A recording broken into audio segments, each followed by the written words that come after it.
bantu banjye mumeze neza. None aha rero hari amahirwe asohotse muri East African University of Rwanda, atanga kufatanye na RTB Rwanda cyangwa se Rwanda TV Board, ihamagarira abashaka ku applyinga muri second cohort cyangwa se mu cyiciro cya kabiri full sponsored cyangwa se scholarship nyine yo kwiga short courses. Ubwo ni amezi 6 muri Culinary Arts, Warehouse Management, Dual Training ndetse na Photography na Videography. Link ngiyi hano katuyifungure turebe. Hano urabona nagatangazo bagasohoye mu kanya cyane rwose. Deadline ni tariki 31 z'ukwezi kwa gatanu.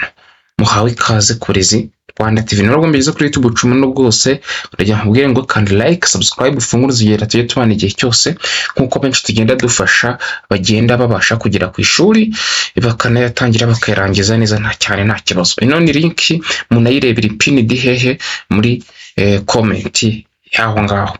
Urabona bavuze ngo East African University of Rwanda in partnership with Rwanda TV Board is to please inform to interested candidates that is offering sponsored short course program in Videography, Culinary Arts, Warehouse Management.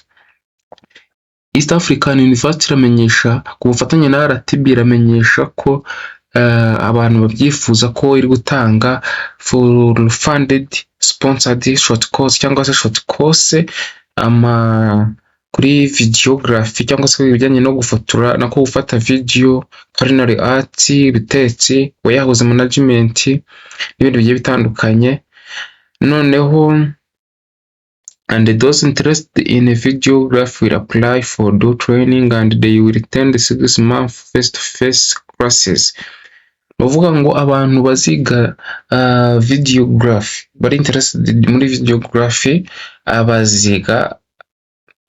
bazagira dual training ndetse baniga amezi 6 face to face. Ubwo ni mbana nkubone bwo ni physical class niko twayibara. While those interested in Culinary Arts and Warehouse Management will be assessed and certified at East African University for the organized for pre-running.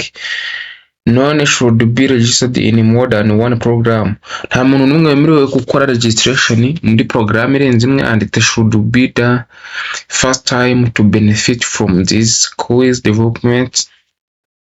Katwinyarukire turebe ngo in case you need more clarification, igize icyo ushobora guhamagara Dr. Gamariel Mboniga bakuri 0783 cyangwa se Jim Gamariel nayine @gmail.com cyangwa se drci@eaur.ac.rw.